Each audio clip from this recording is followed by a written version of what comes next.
Hey guys, I'm back with another video. If I sound weird in this one, I'm a little sick. It's not the COVID, but I am sick, so if I sound weird, I'm sorry.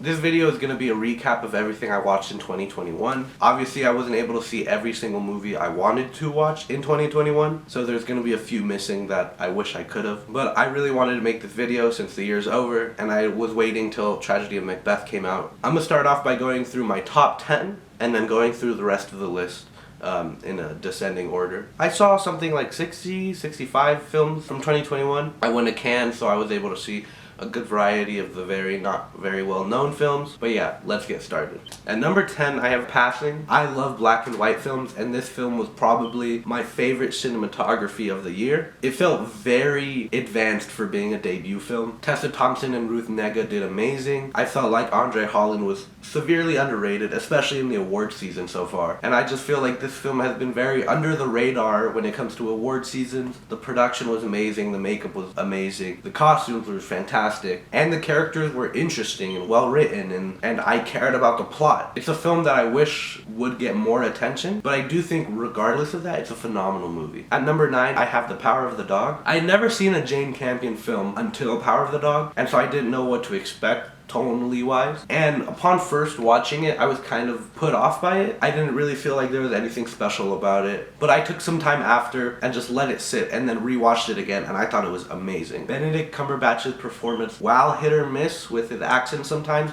was amazing. I thought the cinematography was beautiful. Johnny Greenwood scores amazing, and it's a story that gives you something to think about. It doesn't hold your hand through the plot. It lets you make your own assumptions and your own realizations about what you're watching. My only problem with Power of the Dog would be that I think some of the supporting performances were just average. I didn't think Cody Smith-McPhee did anything special. I thought Kirsten Dunst was wasted. At number 8, I have Paris 13th District. I saw this at the Cannes Film Festival when I went this summer, and I thought it was amazing. Like I said again, I love black and white movies, so the cinematography was an added plus to the amazing characters, the compelling story. It was dramatic, it was heartfelt, it was comedic. There was a lot of things that pertain to French culture that I didn't understand, but it also didn't feel too alienating with the subject matter and the events that happened around the characters. The only other Jacques Audiard film I watched was The Sisters Brothers, and that one was very hit or miss with me, but going into this film I remembered how well written and well directed The Sisters Brothers was, and none of that is lacking in Paris 13th District. It's also co-written with Céline Sciamma, who did A Portrait of a Lady on Fire, so that was really exciting to go into and expect for this film. At number 7, I have The Mitchells vs. the Machines. Now, I did not expect to like this movie at all. From the pictures and the animation style, I was really turned off by it. It just felt very too weird for my taste. But I watched it and I cried 4 times. 4 times! After a rewatch, I think this will go lower down on my list, but stay in the top 10. I do think near the end they dropped the ball and made it a basic, generic, animated movie plot. It just felt like the entire movie we had this new, fun story, unique characters, and unique plot points. And then at the end, they just made it a basic, by-the-numbers animated film. I thought the voice acting was amazing, the characters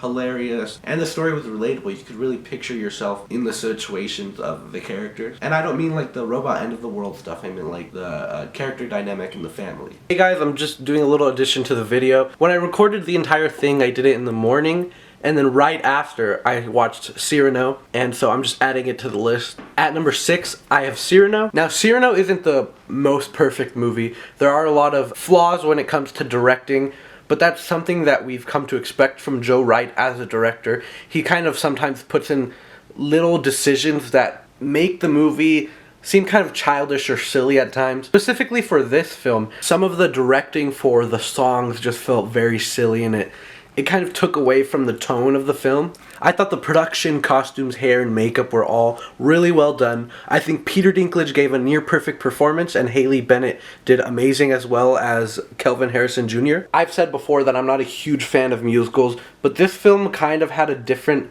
vibe than most other musicals did. With most musicals that I've seen, it's been the spectacle of the songs and the dances that gave it the personality of the film. But with Cyrano, a lot of the personality comes from the character dialogues when they're not singing. It's really well written, and I like the dynamic between all the different characters. I think the choreography was really amazing. What comes to mind for me is someone to say when they're dancing on the fort and there's the aerial shot above them, which, as I'm talking about the aerial shot, the cinematography was also really good. Overall, I just love this film because it's very romantic, it's very simpy, and that's something that kind of attracted me towards it. Besides some minor directing choices that stood out to me, this was one of my favorite films of the year. At number 5, I have Tick, Tick, Boom. At the beginning of the year, I knew about the big musicals coming out. There was Dear Evan Hansen, West Side Story, In the Heights, Tick, Tick, Boom, and Cyrano. And so I was kind of hyping up which one was going to be the definitive best one of the year. Obviously, everyone was going to say West Side Story. And while I haven't watched West Side Story, so I can't give my opinion on that, Tick, Tick, Boom was not only the best musical that I saw this year, but it is just an amazing film in general. I've never been a huge fan of musicals, but there are some that I've been able to love and consider some of my favorite movies of all time. I thought Andrew Garfield was flawless in this movie. The supporting cast was amazing. Alexandra Shipp, Robin De Jesus, Vanessa Hudgens, Bradley Whitford, MJ Rodriguez. Some of them would have minor appearances and not very crucial plot point, but they were so well acted and their dialogue was so real, it was so funny, it was so relatable, and it added on to the different aspects of this film that made it great. It was shot well, it was directed well, it was acted well, and I thought a lot of the songs were catchy and they were fun and I enjoyed them. Overall, it's a fun movie.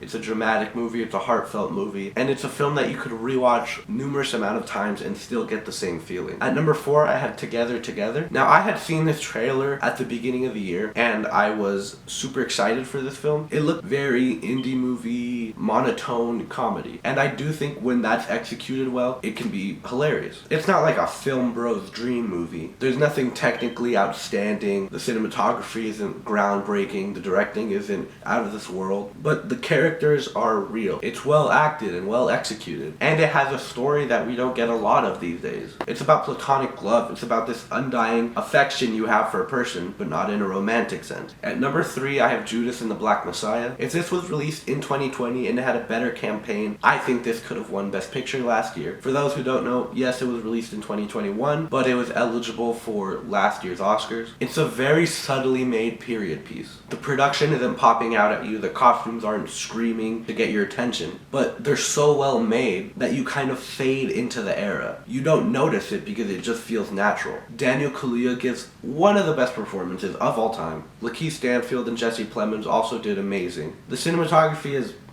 chef's kiss. Shaka King looks like a very promising director because this was absolutely amazing. At number 2, I have Red Rocket. This is another film that I saw at the Cannes Film Festival this summer. And it was funny because at the beginning of the day, I saw Paris 13th District, which was a very French culture funny film. And so I didn't understand the cultural references and jokes, but the French people around me did. But during Red Rocket, I was laughing at everything while the French people around me were kind of confused. Sean Baker is such a unique filmmaker and I would say a genuine filmmaker. His films follow very unconventional characters with broken pasts and broken personalities, and he makes you fall in love with them and he makes you hate them. He takes you on this journey with them, and it's just very satisfying to see where everything ends up. Simon Rex did amazing in the lead role, and the cinematography is very warm. It's very comforting for a film that has subject matters that are very explicit. And at number 1, I have Licorice Pizza. Licorice Pizza was my most anticipated film of the year, and it did not disappoint. Paul Thomas Anderson has solidified himself as a director who never misses. Every single one of his movies has been good. Even more of his movies have been amazing. Fat Bernie t-shirt, let's go. While Licorice Pizza isn't as flashy technical-wise in comparison to his other films like